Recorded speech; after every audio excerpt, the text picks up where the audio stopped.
نستعين على أمور الدنيا والدين. أشهد أن لا إله إلا الله وأشهد أن محمدا عبده ورسوله لا نبي بعده. اللهم صل وسلم وبارك وأنعم على حبيبنا وشفيعنا سيدنا محمد صلى الله عليه وسلم وعلى آله وأصحابه ومن تبعهم بإحسان إلى يوم الدين. رب اشرح لي صدري ويسر لي أمري واحلل عقدة من لساني يفقهوا قولي. اللهم انفعنا بما علمتنا وعلمنا ما ينفعنا ربنا زدنا علومنا. Semoga Allah berkenan menambahkan ilmu pengetahuan kita tentang ajaran agama. Semoga apa yang kita simak pada subuh pagi hari ini bermanfaat bagi kehidupan dunia dan akhirat kita. Amin ya rabbal alamin. Yang kami hormati segenap para orang tua kami, para sesepuh, segenap pengurus DKM Masjid Al-Hidayah, bapak-bapak, keluarga besar jamaah Masjid Al-Hidayah, yang mudah-mudahan kita semua senantiasa mendapatkan taufik dan hidayah dari Allah Subhanahu wa taala. Alhamdulillah, kembali kita bisa bersilaturahmi dalam taklim rutin di pekanan kita. Mudah-mudahan apa yang kita laksanakan pada pagi hari ini bisa menjadi bagian dari amaliyah ibadah yang kita persembahkan kepada Allah Subhanahu wa taala, yang insya Allah kelak di akhirat akan bisa kita raih pahalanya secara sempurna. Amin ya rabbal alamin. Melanjutkan pembahasan tema tentang fikih wudu, masuk ke pembahasan paruh yang kedua yang berkaitan dengan rukun-rukun wudu yang terjadi khilafiyah di kalangan para ulama. Yang kedua yang terkait dengan at-tartib.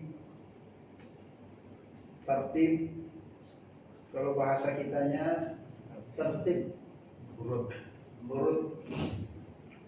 Kalau dalam bahasa fikihnya tathhirul a'dha'il wudu wahidan ba'dal akhar kama warada fil nassil qur'ani, yaitu membersihkan organ tubuh yang wajib dibasuh satu persatu sesuai dengan urutan yang ada di dalam Al-Quran.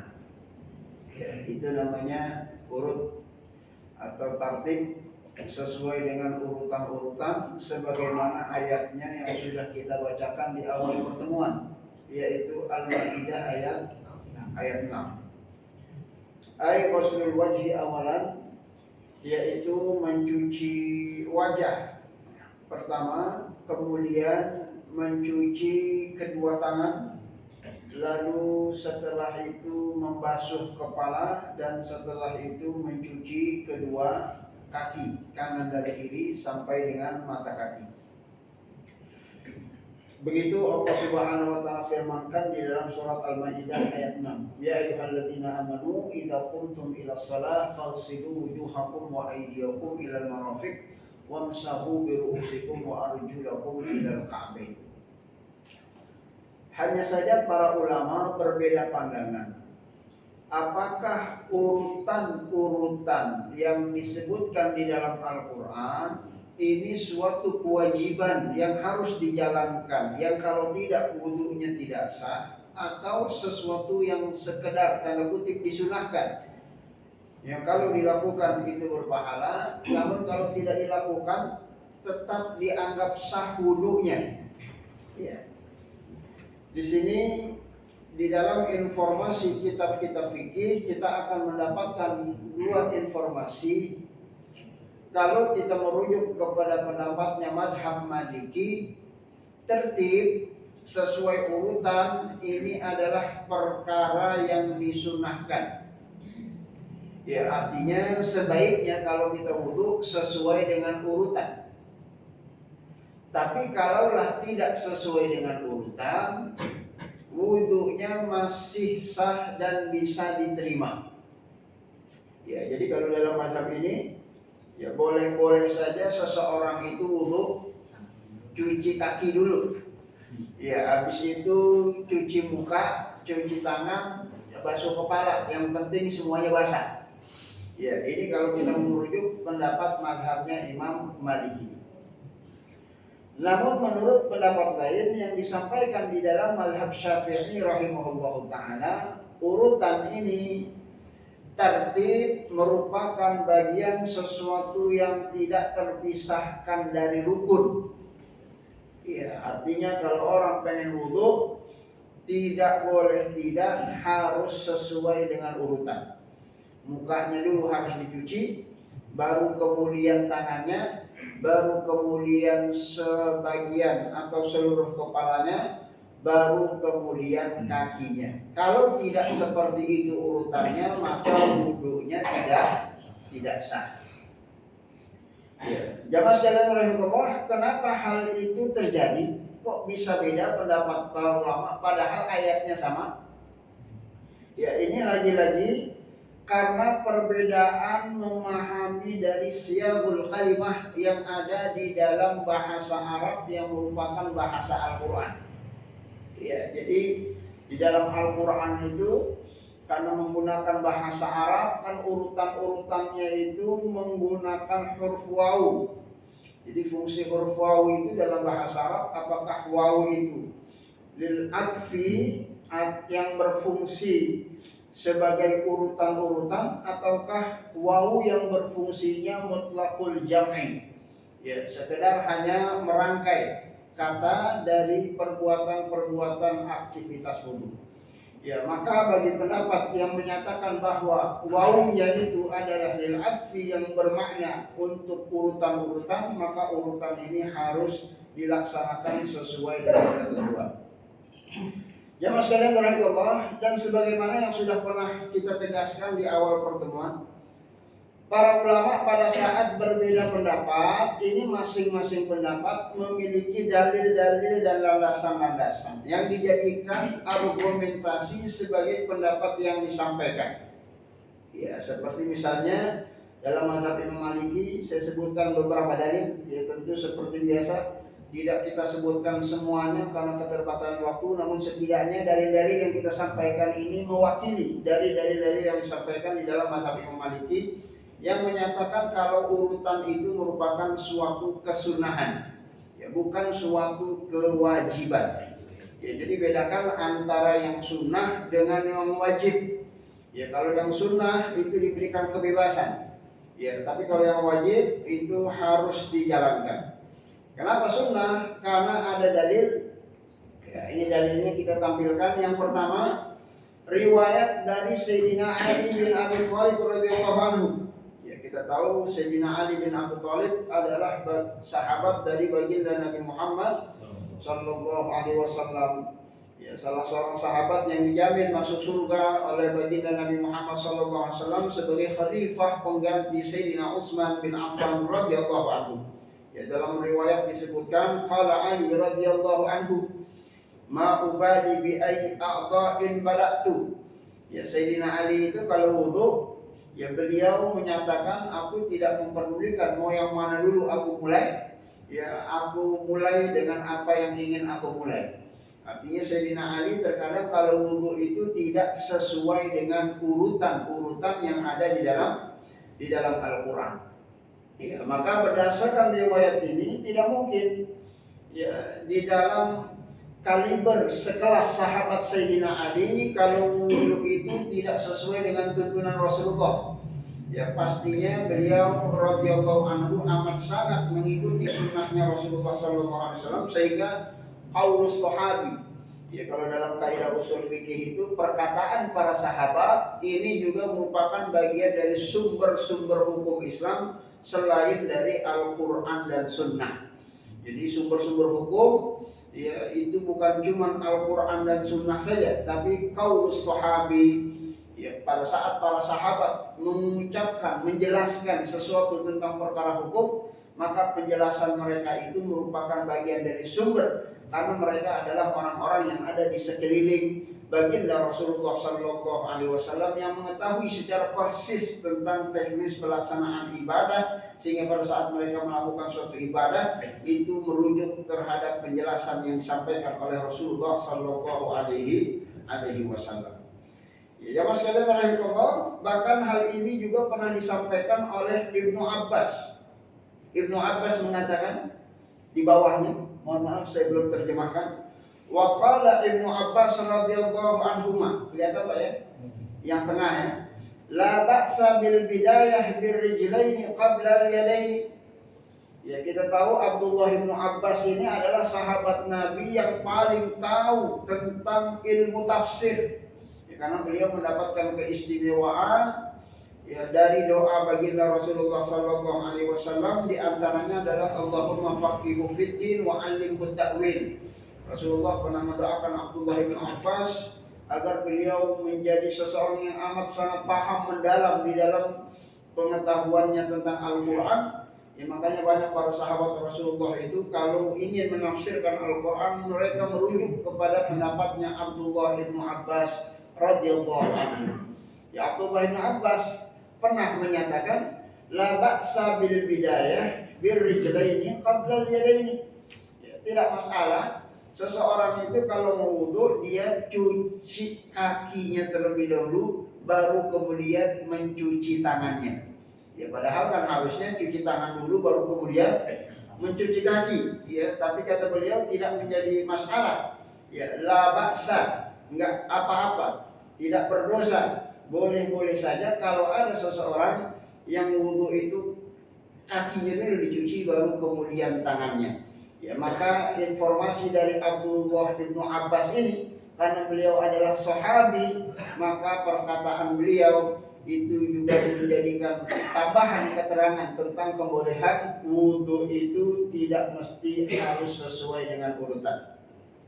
Wa qala Ibnu Abbas, dan bukan cuma Ibnu Abbas, Abdullah bin Mas'ud yang juga sahabat Rasulullah sallallahu alaihi wasallam juga pernah menyatakan la ba'sa an tabda'a bi rijlaiki qabla yadayka fil wudu, sebagaimana yang tadi juga disampaikan oleh Abdullah bin Abbas radhiyallahu anhu. Ya, maka jemaah sekalian rahimakumullah, dari keterangan-keterangan riwayat hadis ini, maka para ulama Malikiyah termasuk mazhab Imam Hanafi menyatakan tentang kebolehan seseorang yang wudu tidak sesuai dengan urutan, dalam artian urutan hanya sekedar sunnah, sekedar tanda kutip, bukan wajib, yang kalau tidak dilaksanakan wudunya masih tetap sah, karena itu diperbolehkan oleh Abdullah bin Abbas, Abdullah bin Mas'ud, Ali bin Abi Thalib, dan sahabat-sahabat mulia baginda Nabi Muhammad sallallahu alaihi wasallam. Baik jemaah sekalian rahimakumullah, lalu kemudian kenapa mazhab Syafi'i menyatakan sebaliknya? Ya, menyatakan kalau urutan itu harus sesuai dengan urutan-urutan yang ada di dalam Quran. Ya, maka tentu sudah kita sampaikan bahwa semua mazhab itu ada dalilnya, dan kita ingin menyampaikan dalil-dalil yang disampaikan di dalam mazhab Imam Syafi'i untuk bisa memberikan perbandingan, ya, bahwa apa yang disampaikan ini bukan hanya berdasarkan ya logika semata, tapi karena ada hal-hal yang berkaitan dengan istidlal. Dalil yang pertama yang dilakukan oleh Nabi Muhammad sallallahu alaihi wasallam itu selalu wudu dengan tertib. Ya, dalam hadis itu Rasulullah sallallahu alaihi wasallam kalau wudu selalu mukanya dulu, tangannya dulu, kepalanya dulu, kemudian kakinya dulu. Ya, maka karena Rasulullah sallallahu alaihi wasallam selalu kalau wudu begitu, maka ini menjadi sebagai penegasan kalau wudu itu harus sesuai dengan tertib urutan yang ada di dalam Al-Quran. Ya, apalagi Rasulullah Sallallahu Alaihi Wasallam pernah menyatakan dalam sabdanya, Rasulullah bersabda, ibda'u bima bada Allahu bihi. Ya, mulailah terhadap apa yang Allah mulai di dalam Quran. Ya, apa yang Allah mulaikan, dari situlah kita mulai. Ya, maka kalau mulainya Allah itu perintahkan dalam Al-Maidah mukanya dulu, baru kemudian tangannya, maka jangan cuci tangan kecuali kita sudah cuci muka. Karena di dalam Al-Quran cuci tangan dulu baru kemudian basuh kepala, maka jangan basuh kepala kecuali kita sudah cuci tangan. Karena dalam Al-Quran itu perintah mencuci kaki setelah membasuh kepala, maka jangan membasuh kepala sebelum kakinya dicuci. Ibda'u bima bada'allahu bihi. Begitu sabda dari baginda Nabi Muhammad sallallahu alaihi wasallam. Ya, kemudian juga di dalam mazhab Imam Syafi'i beliau mengkiaskan, menganalogikan. Ya, ini juga bagian dari salah satu sumber-sumber hukum Islam. Ya, di antaranya adalah qiyas. Qiyas itu adalah sesuatu yang tidak secara eksplisit Allah tegaskan dalam Al-Quran, tidak juga secara eksplisit Rasulullah tegaskan di dalam hadis. Ya, maka dicari model-model ibadah yang mirip dan serupa untuk ditarik kesimpulannya disamakan dengan amaliyah ibadah yang ingin ditegaskan hukumnya. Itu namanya al-qiyas. Ya, Imam Syafi'i rahimahullah mengkiaskan wudu ini dengan sholat karena sama-sama rangkaian amaliyah ibadah yang ingin kita persembahkan kepada Allah. Ya, habis wudu kan sholat. Kata dalam mazhab Syafi'i, karena sholat itu tidak boleh kecuali sesuai dengan urutan, maka wudhu pun tidak boleh kecuali harus sesuai dengan urutan. Ya, kita sholat rukuk dulu apa sujud dulu, Pak? Ya, boleh nggak kita nggak sesuai urutan? Sujudnya dulu, baru rukuknya dulu, ya, atau duduk dulu, baru kemudian berdiri. Padahal harusnya diri dulu, baru kemudian duduk. Ya, karena sholat harus sesuai dengan urutan yang ada di dalam fikih-fikih sholat, maka wudhu pun demikian dikiaskan dengan sholat. Karena sholat tidak boleh kecuali dengan sesuai urutan, maka wudhu pun harus dengan sesuai urutan. Ya, jamaah sekalian, ya, ini setidaknya masing-masing 3 dalil yang kita sampaikan dari masing-masing mazhab terkait dengan masalah khilafiyah yang disampaikan oleh para ulama mengenai tentang urutan ini rukun atau tidak rukun. Ya, bukan terkait sunnah atau tidak sunnah. Kalau sunnah, semua ulama sepakat. Mau Syafi'i, mau Maliki, mau Hambali, mau Hanafi, sebaiknya wudhu itu sesuai dengan urutan. Semuanya tidak ada yang beda. Tapi mereka berbeda pada saat kalau ada orang yang wudhunya tidak sesuai urutan, sah atau tidak. Ya, itu yang menjadi perbedaan. Maka dalam hal ini kalau menurut mazhab Syafi'i tidak sah wudhunya karena urutan merupakan bagian dari rukun wudhu. Tapi kalau menurut mazhab Imam Malik, wudhunya tidak sah. Ya, maaf, wudhunya tetap sah, tapi tidak sesuai dengan sunnah Rasulullah SAW sehingga pahalanya tidak sempurna. Sebaiknya tetap menjalankan sunnahnya baginda Nabi Muhammad sallallahu alaihi wasallam. Baik, jamaah sekalian rahimahullah, dalam penjelasan lanjutan kita informasikan tambahan. Wa tartibu matlub bainal faraid. Yang dimaksud dengan urutan-urutan yang barusan tadi kita bahas, yaitu urutan-urutan yang berkaitan dengan urutan anggota organ tubuh. Ya, urutan muka dulu, baru kemudian tangan, baru kemudian kepala, baru kemudian kaki. Itu urutan-urutan yang dimaksud. Bukan urutan yang terkait dengan organ-organ tubuh yang memiliki 2 organ yang mendahulukan kanan maupun kiri. Ya, kita ketahui di dalam fikih wudu nanti terkait dengan pembahasan sunnah-sunnah wudu dianjurkan kita mendahulukan yang kanan sebelum membasuh atau mencuci yang kiri, kan begitu? Ya, kanannya dulu baru kemudian kirinya dulu. Ya, kanan dan kiri ini bagian dari kesunahan, bukan termasuk urutan yang difardukan. Artinya tidak menjadi masalah menurut para ulama kalau kita wudu pengen kirinya dulu baru kemudian kanan. Ya, hanya saja tidak sesuai dengan sunnah Rasulullah Sallallahu Alaihi Wasallam. Ya, sebagaimana juga kaki itu tidak menjadi masalah, kirinya dulu baru kemudian kanan. Hanya saja kalau kita mau mengikuti sunnahnya Rasulullah, harus kanannya dulu baru kemudian kiri. Ya, jadi urutan-urutan kanan dan kiri ini semuanya sunnah. Ya, urutan yang dimaksud yang merupakan fardu itu urutan antara organ tubuh, antara wajah, tangan, kemudian kepala, lalu kemudian kedua kaki. Ya, jamaah sekalian rahimahullah, hal yang berkaitan dengan urutan ini ya, tidak ada kaitannya dengan hal-hal yang terkait dan penyempurnaan wudhu. Ya, jadi kalau ingin menyempurnakan wudhu, ya seluruh pendapat para ulama menyampaikan boleh-boleh saja kita lakukan tanpa sesuai dengan urutan. Jadi urutan yang dimaksud itu ya, kita cuci muka, cuci tangan, basuh kepala, cuci kaki. Ya, kalau nanti mungkin setelah kita cuci kaki masih ada bagian dari tubuh yang wajib dicuci itu ternyata belum kena air wudhu, ya boleh-boleh saja kita sempurnakan tanpa sesuai dengan urutan.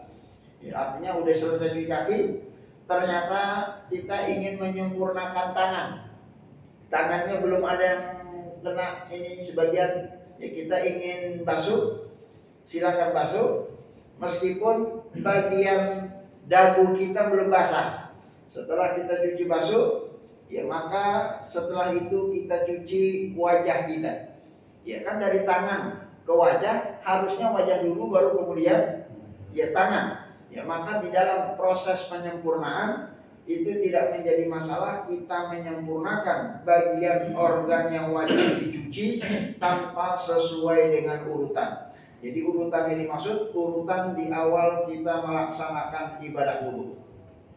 Ya, jamaah sekalian rahimahullah, sehingga di dalam mazhab Imam Syafi'i rahimahullah taala tidak sah membasuh seluruh organ tubuh ini wajib sekaligus.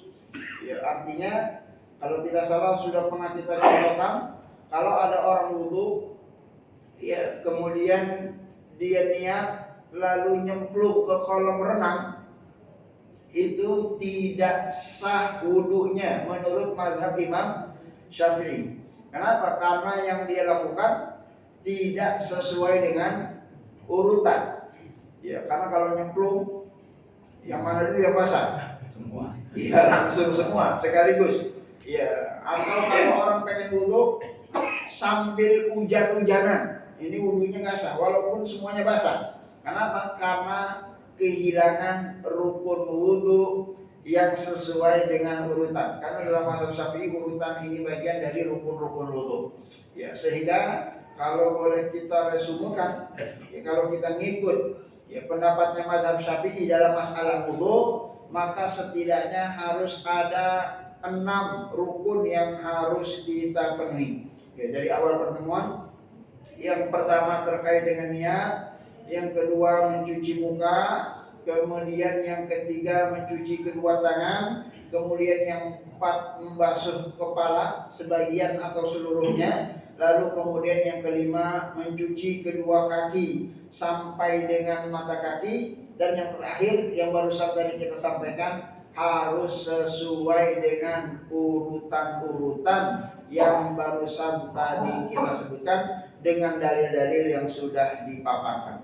Tapi kalau kita mengikut mazhab yang lain, tidak mesti dengan urutan, dalilnya pun sudah kita sampaikan. Ya, tinggal kita menjalankan apa yang kita yakini dari dalil-dalil tadi yang sudah disampaikan. Ya, tentunya idealnya kita sesuai dengan urutan-urutan sebagaimana yang disampaikan oleh para ulama.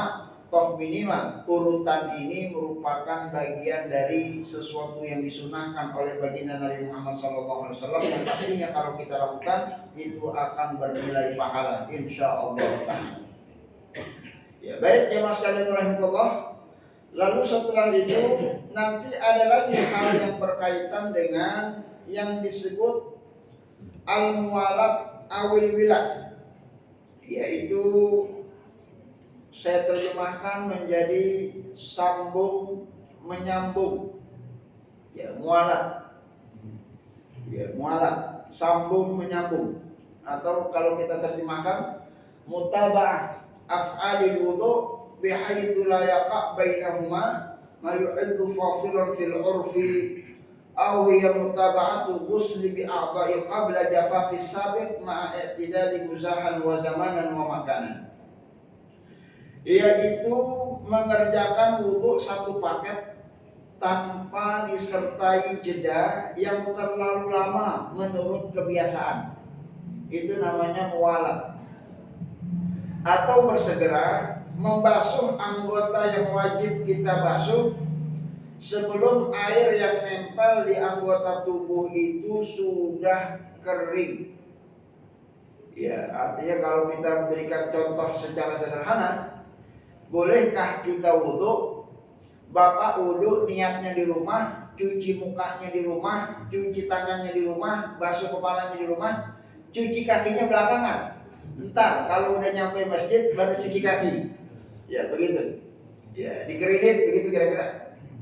Ya, kredit dulunya, dicicil. Ya, atau sebaliknya niatnya di rumah, cuci mukanya di rumah, nanti urusan cuci tangan, basuh kepala, cuci kaki di masjid. Ya, boleh apa enggak? Hah? Boleh apa enggak? Enggak boleh. Nah, kalau yang bilang tidak boleh berarti menganggap ya al-wila ini merupakan rukun dari rukun-rukun wudu. Ya, kenapa? Karena tidak boleh berarti rukun wudunya kurang satu, yaitu harus sesuai al-wila, sambung menyambung. Ya, dan yang menyatakan sambung menyambung itu merupakan rukun dari rukun-rukun wudu itu mazhabnya mazhab Imam Maliki. Ya, Bapak sudah bermazhab Imam Maliki. Ya, kenapa? Karena dalam mazhab Maliki dia harus dilakukan. Karena dia merupakan bagian yang tidak terpisahkan dari rukun-rukun wudu. Kenapa dianggap rukun? Ya, ini dalilnya kita sampaikan. Ya, minimal ada 4 dalil. Ya, seperti biasa, enggak semua dalil kita sampaikan, hanya 4 saja setidaknya bisa mewakili. Ya, kalau dalam mazhab Imam Maliki, ya, nyicil wudu itu nggak boleh. Ya, kenapa? Karena yang pertama dulu pernah terjadi satu peristiwa. Masih ingat dalilnya, Pak? Ya, saat Rasulullah Shallallahu Alaihi Wasallam melihat ada seseorang ra'a rajulan yusalli wa fi zahri qadamihi lum'ah. Ya, ternyata lagi sholat itu sahabat Rasulullah melihat di bagian kakinya ada yang tidak terkena air wudu. Ya, seberapa banyak? Qadra dirham. Ya, segede duit dirham, uang logam. Walam yusib halma. Itu kakinya segede duit logam itu enggak kena air wudu. Fa amarahun Nabi sallallahu alaihi wasallam ayyu'idal wudu wassalah. Maka apa yang Rasulullah lakukan? Rasulullah perintahkan itu orang untuk mengulangi wudunya dan mengulangi salatnya. Ya, untuk mengulangi wudunya dan mengulangi salatnya. Ya, jamaah sekalian, menurut Imam Malik, hadis ini dipahami berarti urutan-urutan al-wila, ya, yang tadi sambung menyambung, itu merupakan bagian dari suatu kewajiban yang harus ditunaikan. Ya, artinya kalaulah sambung menyambung itu tidak rukun, pasti Rasulullah tidak suruh lagi itu orang untuk mengulangi wudunya, tapi cukup membasuh kakinya saja, kan begitu. Karena yang nggak basah apanya? Kakinya. Kan mukanya udah kelar. Ya, tangannya kan udah kelar. Ya, kepalanya kan udah kelar. Yang kelihatan cuma kakinya. Tapi Nabi nggak perintahkan dia untuk cuci kaki ente, tapi Rasulullah perintahkan dia untuk mengulangi wudunya. Yaitu artinya kalau sekedar cuci kaki berarti terputus tuh sambung menyambung. Ya, karena cuci mukanya udah, cuci tangannya udah, basuh kepalanya udah, ya, kakinya dicicil. Ya, maka berdasarkan hadis ini Imam Malik memahami kalau begitu ya al-wila ini merupakan bagian rukun dari rukun-rukun wudu. Ya, disampaikan juga dalam dalil yang kedua, anna rajulan tawadda'a fataraka mawdi'a dhufrin ala qadamaihi fa absarahu Nabi sallallahu alaihi wasallam faqala irji' fa ahsin wudu'ak. Ya, sebagaimana juga dalam hadis yang lain disebutkan dari Sayyidina Umar bin Khattab radhiyallahu anhu, ada seorang sahabat yang lagi wudu, kemudian masih bagian kaki, ya nggak sempurna dia, kemudian terlihat oleh baginda Nabi, kemudian Rasulullah untuk perintahkan dia untuk mengulangi sholatnya dan mengulangi wudunya, disempurnakan wudunya, bukan disempurnakan kakinya. Ini menunjukkan bahwa wudu itu harus satu paket, tidak boleh terpisah. Sebagaimana juga ini juga bagian dari muwadzabah Rasulullah sallallahu alaihi wasallam. Ya, Rasulullah itu selalu kalau wudu tidak pernah dicicil, ya satu paket, walam yatawadda itta mutawalliyan wa amara talikal wudu bi a'adil wudu. Kemudian juga dikiaskan sebagaimana yang tadi kita sampaikan, kias merupakan bagian dari rukun-rukun ibadah. Ya, kias al-qiyasu ala shalah, dikiaskan wudu itu seperti sholat. Ya, karena sholat kita gerakannya dari mulai berdiri, ruku, ya, i'tidal, sujud, duduk di antara dua sujud, ini kan satu kesatuan yang tidak boleh dipisah. Ya, boleh nggak kita sholat dicicil, Pak? Ya, rukunya sekarang, entar sujudnya jam 7-an, ya, nanti tasyahudnya jam 9, boleh nggak dicicil? Ya, nggak boleh. Karena sholat tidak boleh dicicil, maka wudhu juga tidak boleh dicicil. Ini menurut mazhab Imam Malik rahimahullah ta'ala. Maka wudhu itu tidak boleh dicicil. Ya, tapi kalau dalam mazhab Imam Syafi'i, ya, ini kita sampaikan, mualat ini bukan rukun, tapi dia bagian dari sunnah. Ya, jadi ulama memang tidak ada yang beda. Kita wudhu satu paket dihabiskan tidak dicicil, itu disunahkan oleh baginda Rasulullah SAW. Hanya saja mereka berbeda. Kalau ada orang wudhunya dicicil, sah atau tidak?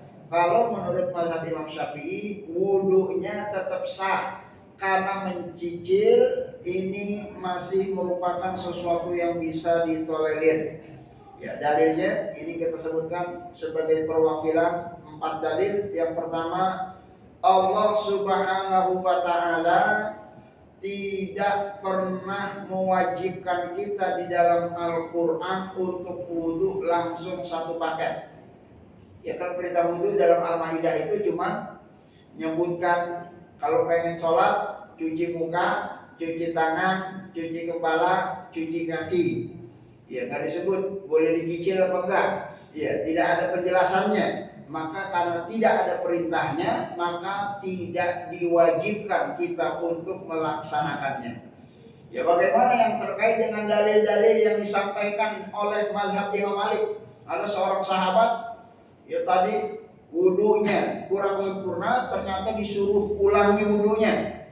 Nah, ini dalam mazhab Imam Syafi'i, dalil-dalil yang disampaikan itu derajatnya hanya sampai kepada dhaif, sehingga tidak bisa dijadikan hujjah.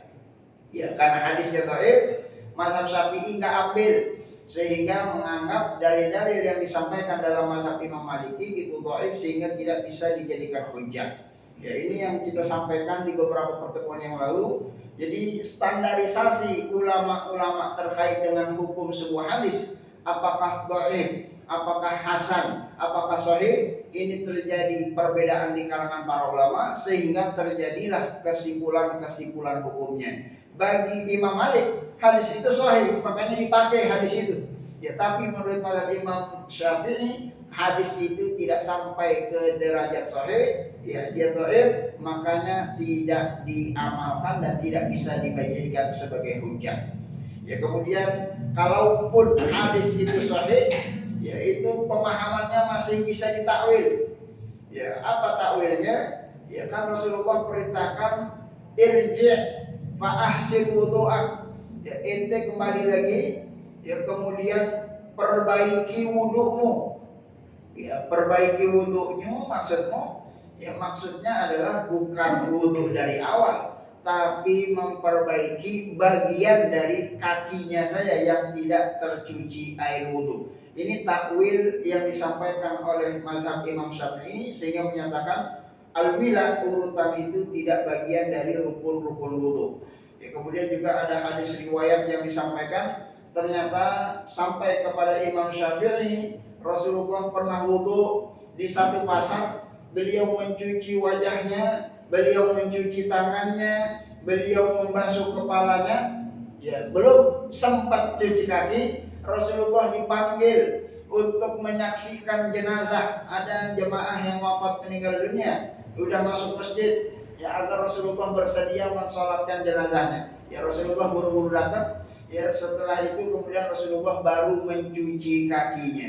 Kata Imam Syafi'i, wa bainahuma tafriqun kabir. Itu jarak antara Rasulullah cuci muka, cuci tangan, basuh kepala dengan cuci kakinya itu ada jarak yang cukup lama terpisahnya, sehingga menunjukkan kalau begitu boleh-boleh saja wudhu itu tidak pakai mualat atau tidak pakai wila, atau boleh dicicil karena juga pernah dilakukan oleh Rasulullah Sallallahu Alaihi Wasallam.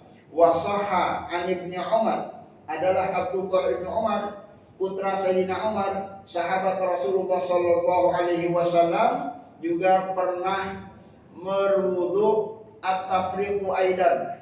Ya, Abdullah bin Umar ini pernah juga wudu beliau, ya tidak langsung satu paket, ya dicicil, ya dipisah-pisah. Walam yanfur alaihi ahad, dan tidak ada satupun salah seorang sahabat menyalahkan apa yang beliau lakukan. Ini menunjukkan diamnya para sahabat terhadap apa yang dilakukan oleh Abdullah bin Umar. Ini merupakan sesuatu kebolehan. Kalaulah tidak boleh, sudah pasti sahabat Rasulullah melakukan amar ma'ruf nahi munkar, karena tidak ada yang mengingkari, maka hal itu adalah sesuatu yang disebut dengan ijma' as-subuti dalam kaidah usuliyah.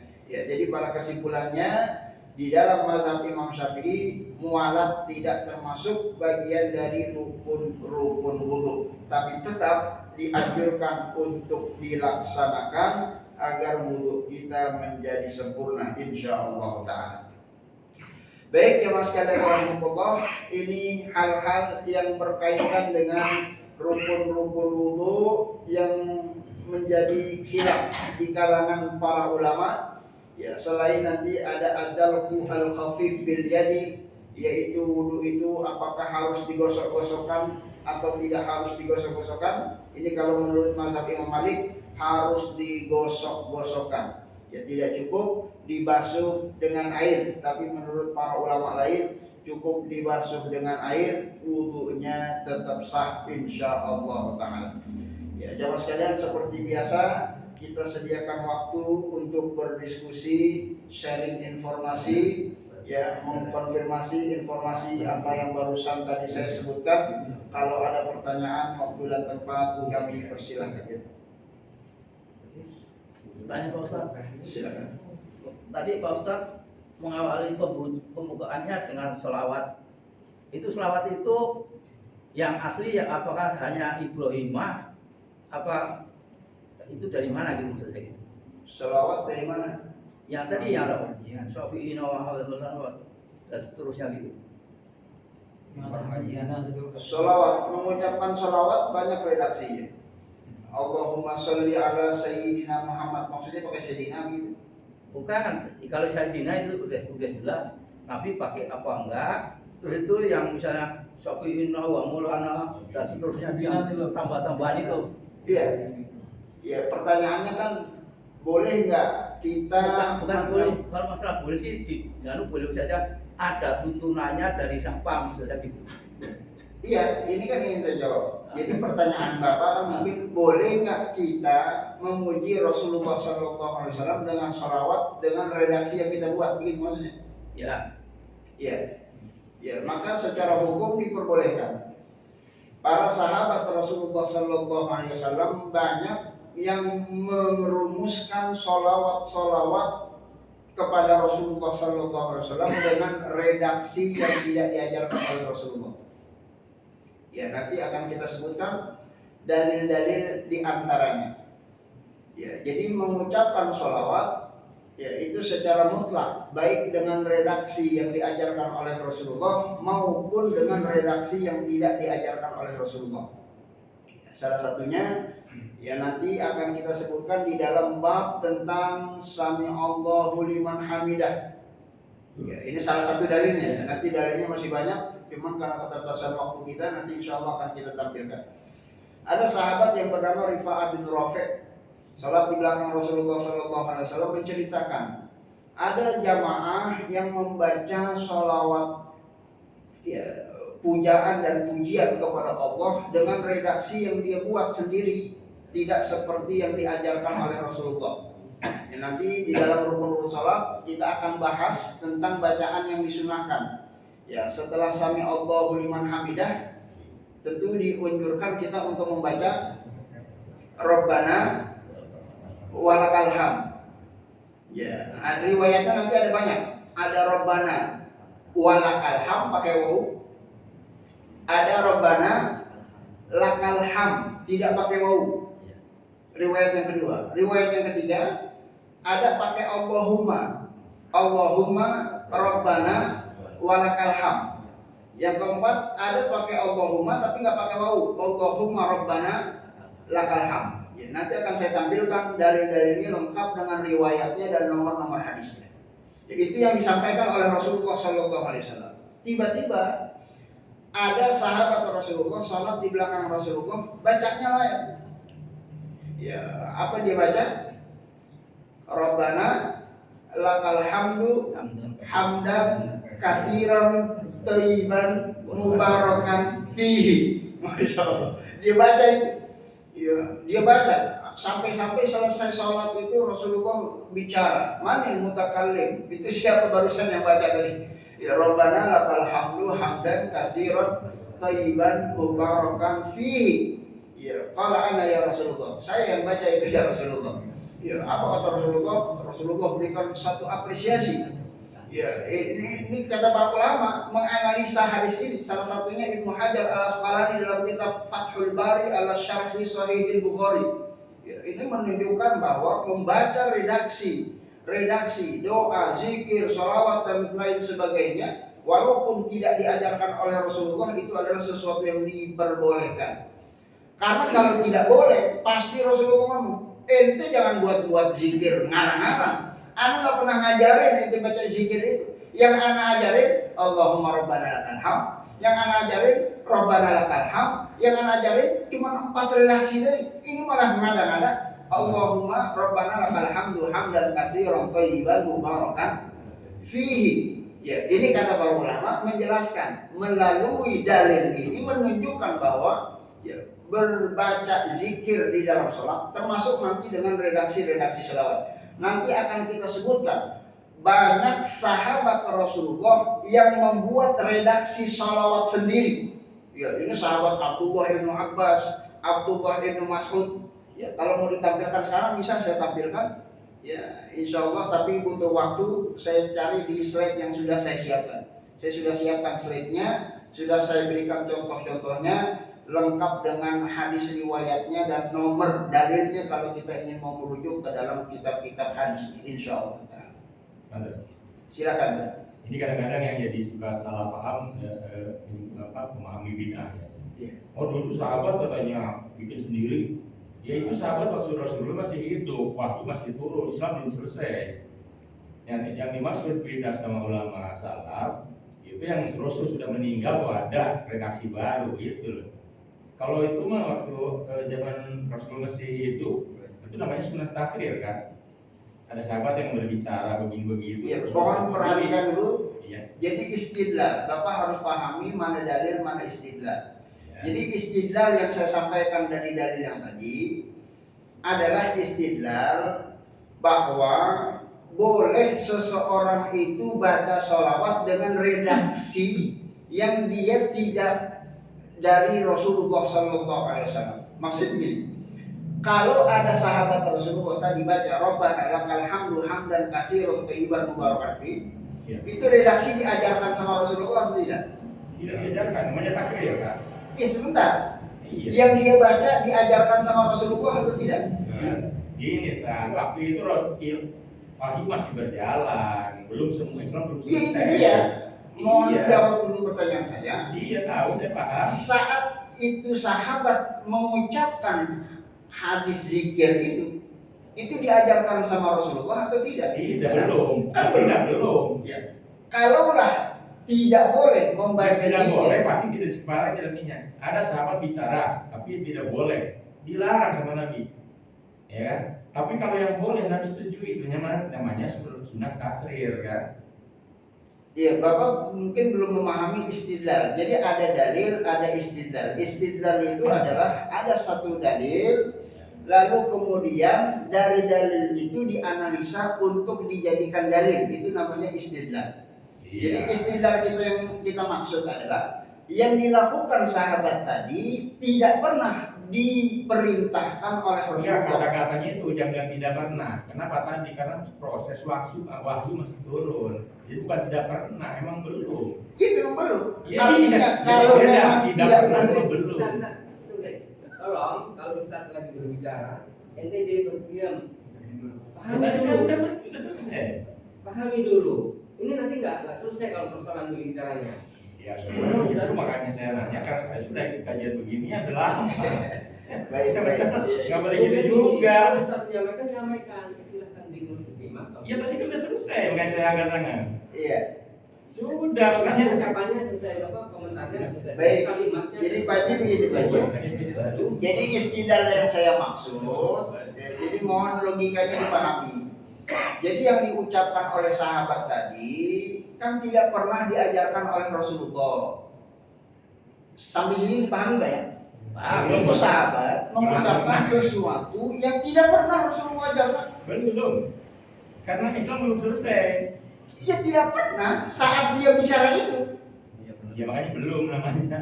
Ya belum Ya, pernah. Betul. Artinya kan belum saya setuju. Kalau baik, tidak, baik saya ganti dengan belum. Iya betul. Riwayat tadi belum pernah diajarkan Betul, Rasulullah. betul. Ya apa hukumnya membaca riwayat hadis yang belum diriwayatkan oleh Rasulullah SAW? Kalaulah itu tidak boleh, nah ini istilahnya. Ya. Kalaulah itu tidak boleh, Rasulullah pasti berbicara. Larang. Sahabat, Iya. ente jangan ngarang-ngarang zikir. Anu udah kasih tahu, zikir yang anda sampaikan itu Rabbana lakal hamd. Kalau mau pakai Allahumma, kalau mau pakai yang lain, jangan pakai Rabbana lakal hamdu hamdan katsiran thayyiban mubarakan fihi, karena itu tidak pernah aku ajarkan. Ya, karena harus seperti itu. Karena Rasulullah ingin menyampaikan kalau itu adalah sesuatu yang tidak diperbolehkan. Ya, tapi ternyata para sahabat itu tadi berbicara, mengucapkan apa yang dia ucapkan, namun Rasulullah tidak hal itunya yang diberikan, tapi justru memberikan satu apresiasi. Saya berikan contoh yang lain. Ini kan kita bilang kajian kita belum sampai di situ. Kita hanya memberikan beberapa dalil-dalil. Dalil yang kedua, satu hari ada sahabat Rasulullah SAW jadi imam.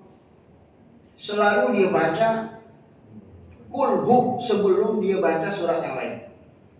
Pernah dengar belum ada jawab? Iya. Pernah dengar ya? Sampai-sampai jemaah komentar. B. Ya. Hadisnya belum pernah dengar, tapi keterangan dari Ustadz sudah pernah. Sudah ya, nanti akan saya sampaikan dari semuanya ada, cuman kan ini kajian kita masih banyak. Akan saya sampaikan lengkap dengan informasi-informasinya. Ya, jadi ceritanya makmum di belakang ini apa ini? Baca habis waladhdallin, qul huwallahu ahad, Allahu samad, lam yalid wa lam yulad wa lam yakul lahu kufuwan ahad, baru dibaca surat. Rakaat kedua gitu lagi, Pak. Waladhdallin amin. Bismillahirrahmanirrahim. Qul huwallahu ahad, Allahu samad, lam yalid wa lam yulad wa lam yakul lahu kufuwan ahad, baru dibaca surat. Ya, singkat cerita, besoknya sholat gitu lagi dia. Makmum komentar, ini sholat bagaimana? Sampai ngadu itu makmum kepada Rasulullah SAW. Ngadu. Ya. Sama Rasulullah, apa sikap Rasulullah? Ya, itu kan belum pernah Rasulullah mengajarkan sholat model seperti itu. Ya, sebelum baca surat baca kulhu, sebelum baca surat baca kulhu. Ya. Sama Rasulullah dipanggil konfirmasi. Wahai sahabatku, aku ada dapat pengaduan, engkau baca kulhu setiap sholat. Apa gerangan yang menyebabkan engkau membaca itu? Ya, perhatikan betapa dahsyatnya ini Rasulullah SAW dalam hal kebijaksanaan. Ya, kata sahabat, ya Rasulullah, inni uhibbuha. Ya Rasulullah, saya selalu baca kulhu tiap sholat karena aku mencintai kulhu itu ya Rasulullah. Kata Rasulullah, apa jawabannya? Hubbuka iyyaha adkhalakal jannah. Kalau memang engkau bacanya karena cinta dengan kulhu itu, rasa cintamu terhadap kulhu, insya Allah pasti akan masukkanmu ke dalam surganya Allah Subhanahu wa Ta'ala. Ya, itu istidlal yang kita ingin sampaikan. Itu sahabat melakukan sesuatu yang tidak pernah dilakukan Rasulullah. Rasulullah tidak pernah perintahkan. Bahkan saat ada aduan Rasulullah konfirmasi, ente ngapa baca begitu? Anda nggak pernah ngajarin, Anda nggak pernah perintahin, kok ente baca-baca kulhu? Kalau memang tidak boleh, pasti Rasulullah bicara. Yang ente lakukan bid'ah, dolalah, sesat, masuk neraka. Nggak pernah Anda perintahin, nggak pernah Anda ajarin. Tapi Rasulullah konfirmasi, apa motivasimu yang menyebabkan engkau melakukan itu? Aku cinta terhadap kulhu ya Rasulullah. Kalau cinta, hubbuka iyyaha adkhalakal jannah, niscaya cintamu itu akan memasukkanmu ke dalam surganya Allah Subhanahu wa Ta'ala. Ya, jamaah sekalian pokok ini menunjukkan bahwa ya, terlalu banyak hal-hal yang mungkin Rasulullah tidak ajarkan, tapi dilakukan oleh para sahabat-sahabat Rasulullah Sallallahu Alaihi Wasallam. Ya, nanti seiring sejalan dengan waktu akan kita sebutkan satu persatu. Ya, kalau kita mau sebutkan sekarang juga bisa. Sudah saya siapkan slide-nya, ya, lengkap dengan dalil-dalilnya. Ya, cuman kan terkadang kita terlalu terburu-buru dia melakukan hal itu, kadang padahal pembahasan kita masih tentang masalah wudu. Ya, nanti masalah sholawat, ya kita nanti akan sampai tentang rukun-rukun sholat. Ada sholawat kepada baginda Nabi Muhammad SAW.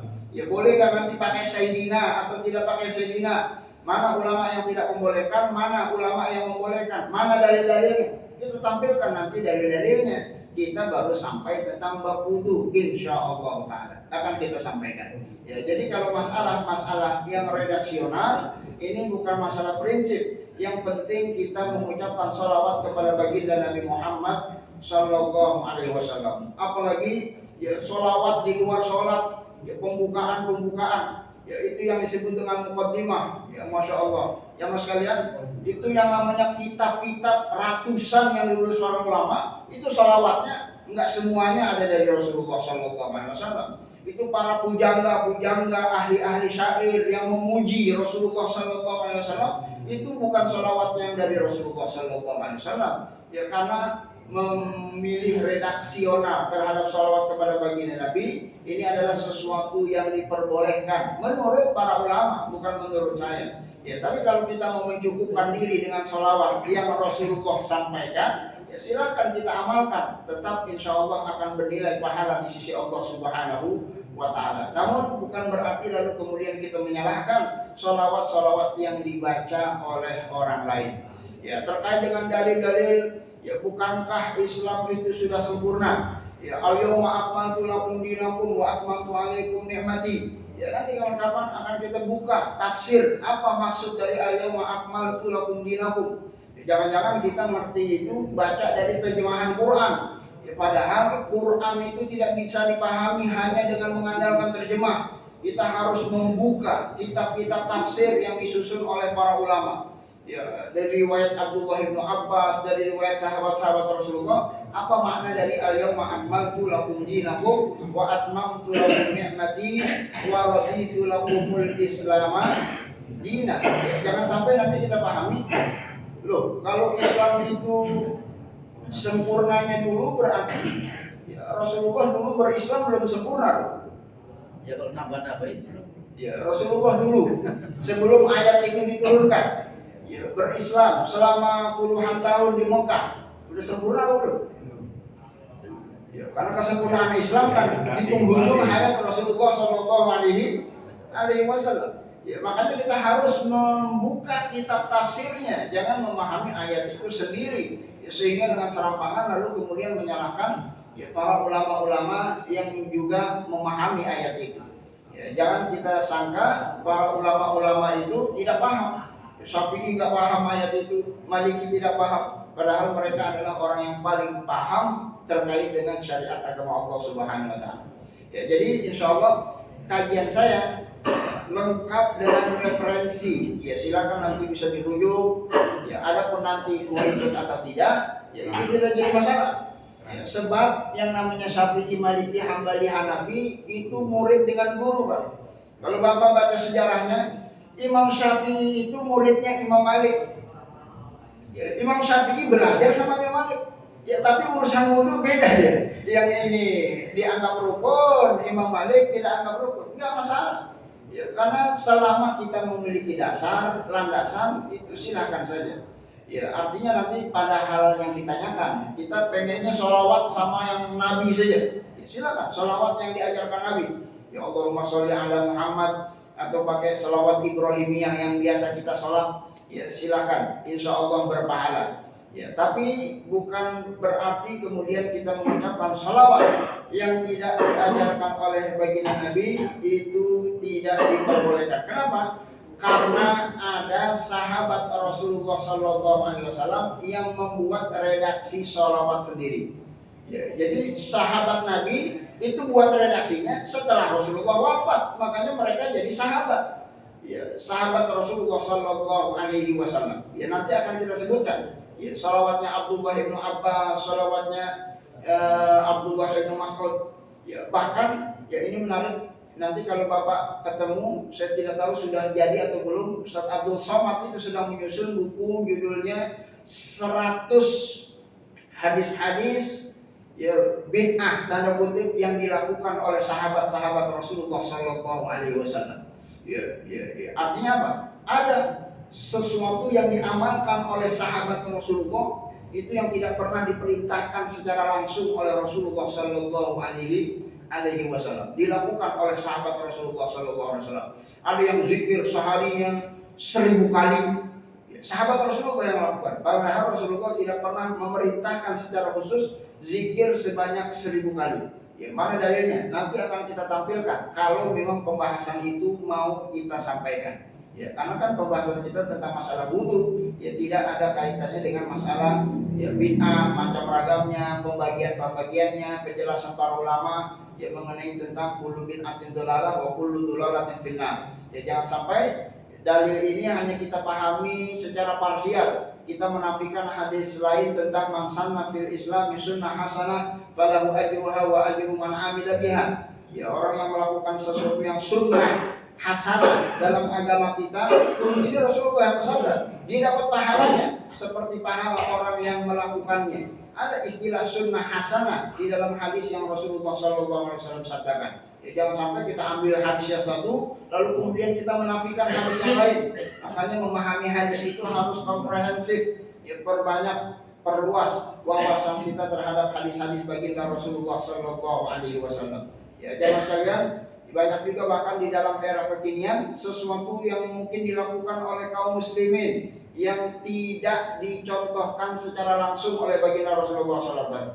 Ya, Bapak mungkin bisa ya saksikan itu Imam Masjidil Haram itu kalau setiap malam ke-27 itu selalu sholat witirnya, kunutnya panjang banget sampai setengah jam. Bapak tahu itu apakah pernah dilakukan oleh Rasulullah SAW mengkhususkan malam 27 doa kunut panjang. Ya, apakah itu bid'ah? Tidak ada contohnya dan sesuatu yang dilarang dalam agama. Ya, kalau bid'ah mah pasti ulama Saudi sudah mengeluarkan fatwa. Ya, tapi ternyata tidak ada satupun ulama yang mengingkarinya. Ya, jadi banyak hal-hal yang dilakukan. Ya, seperti misalnya di Masjidil Haram itu setiap kali habis sholat fardu selalu ada sholat jenazah.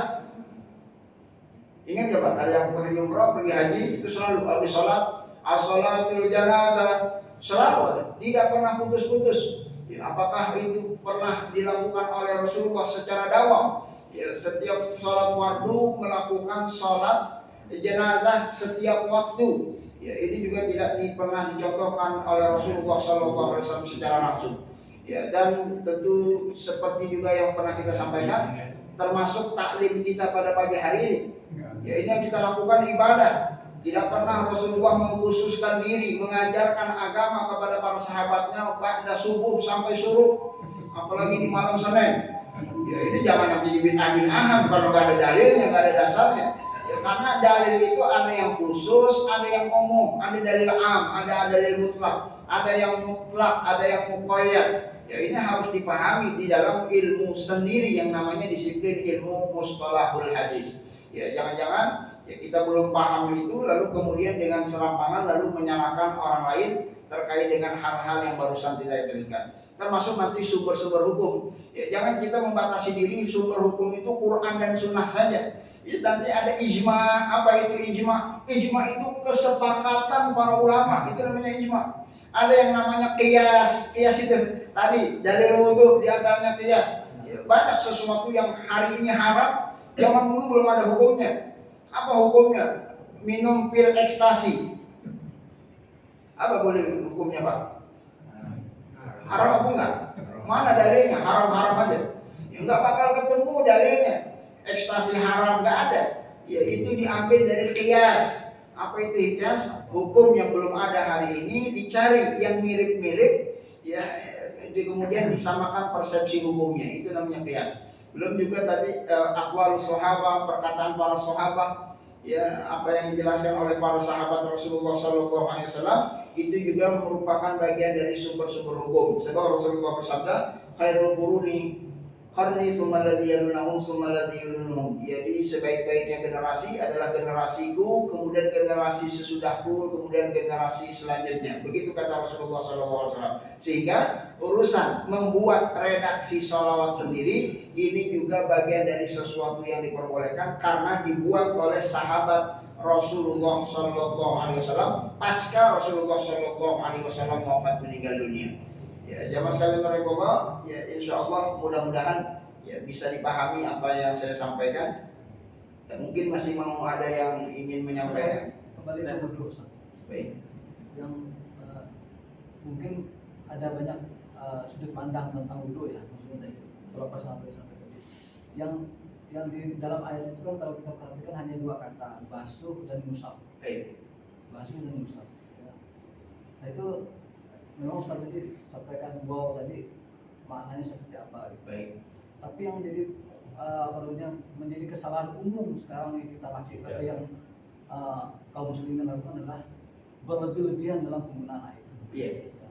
Itu kalau kita katakan membasuh kan penggunaan airnya tidak terlalu banyak. Betul. Tapi kalau mencuci rasanya akan banyak. Baik. Kalau mengusap, yang namanya diusap kan nggak banyak.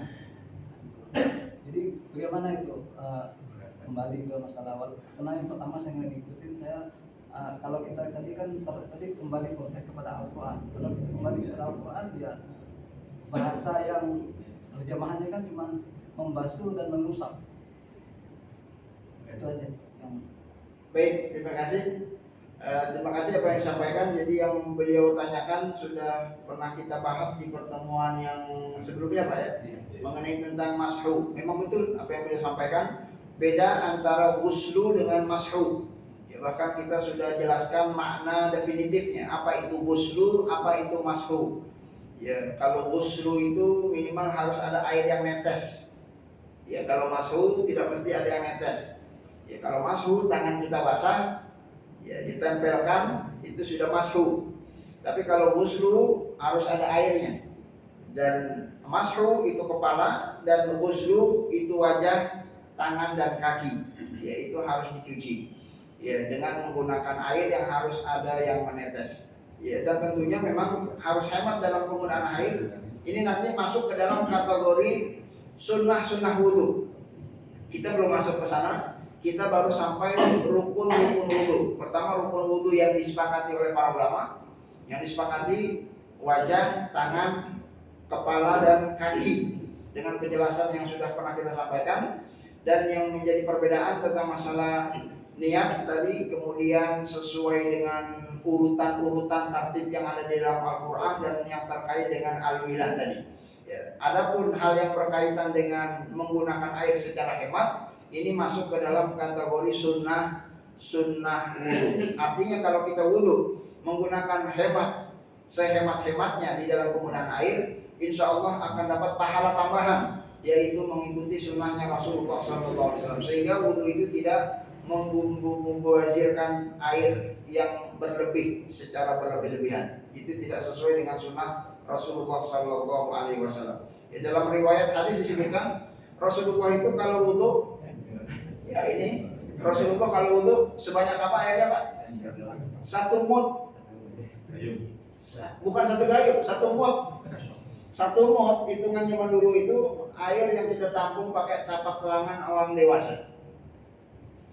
Yaitu Rasulullah wudhu segitu untuk seluruhnya. Yaitu air kalau dituang kira-kira segelas. Ya ini kalau kita ngikut ya wudhu model Rasulullah begitu, kayaknya nggak ada di antara kita yang wudhunya sesuai dengan wudhunya Rasulullah.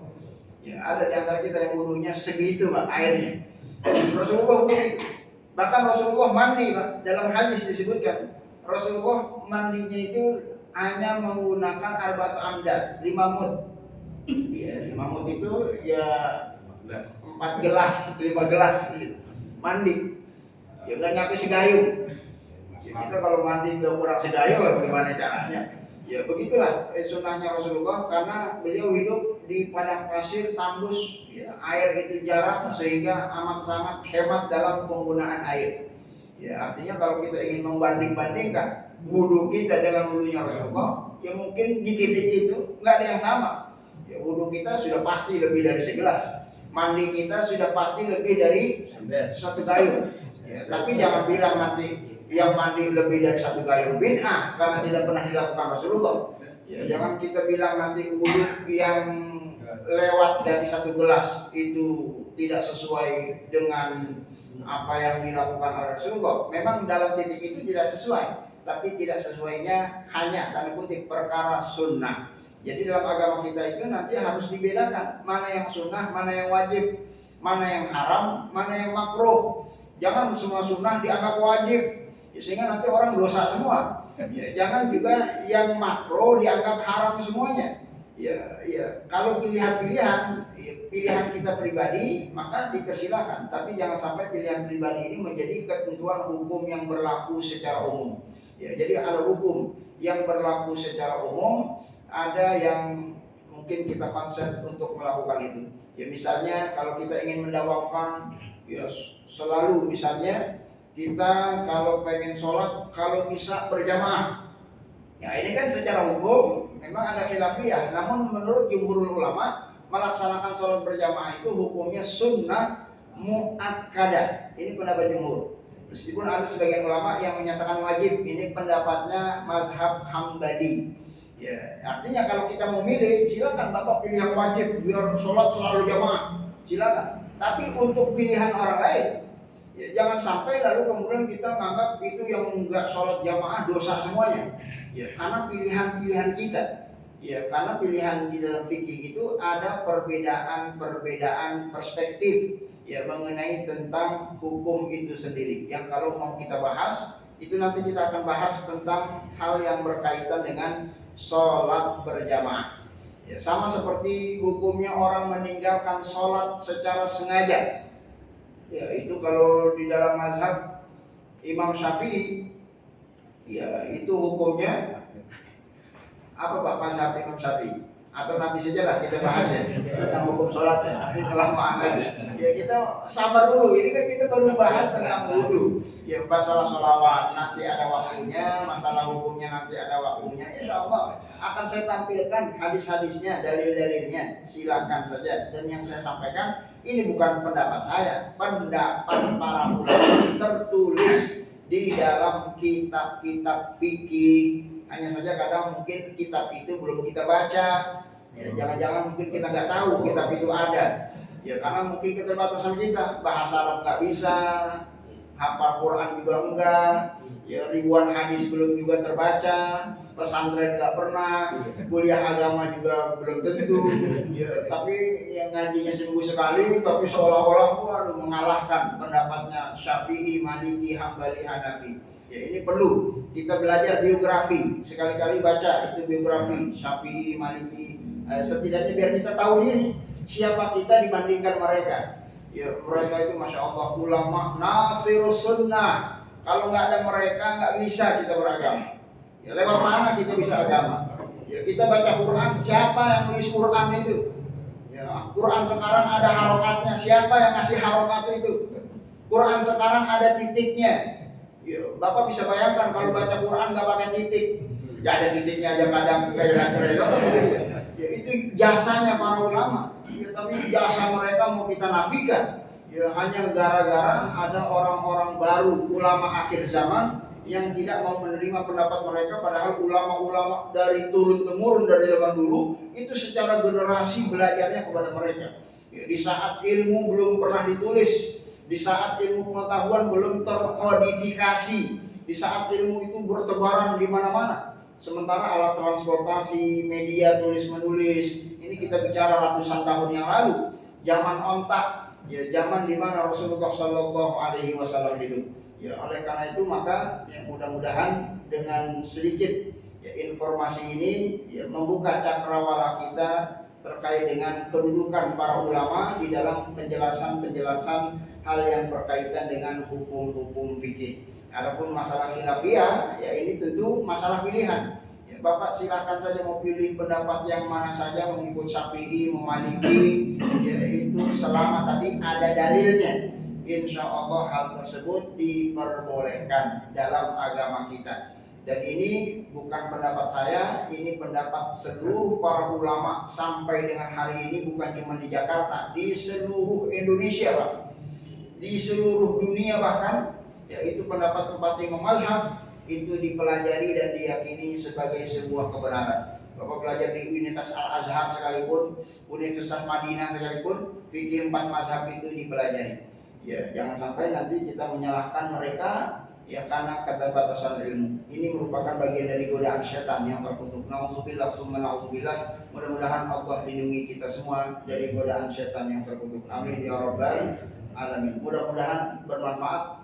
Ini mohon maaf ya, khusus hari ini saya tidak terima diskusi dan tanya jawab karena hari ini sebenarnya saya ada acara di pesantren Darun Najah, ada konferensi internasional pengasuh pondok pesantren se-Asia Tenggara.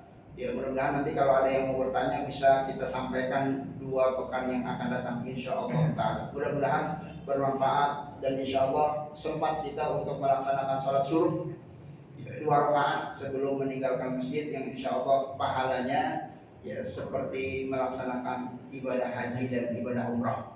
Ya, itu pun bagi yang mau ya. Ya bagi yang meyakini kalau hadisnya sahih, hadisnya dhaif saya nggak mau, ya silakan saja. Ya bagi yang meyakini hadisnya itu sahih, silakan melakukan sholat suruh 2 rakaat sebelum meninggalkan masjid. Ya, karena dalam hadis disebutkan akan mendapatkan anugerah pahala seperti ibadah haji dan umrah secara sempurna insyaallah taala. Mudah-mudahan bermanfaat. Hadanallahu wa iyyakum ajma'in billahi taufiq wal hidayah. Wassalamualaikum warahmatullahi wabarakatuh. Waalaikumsalam.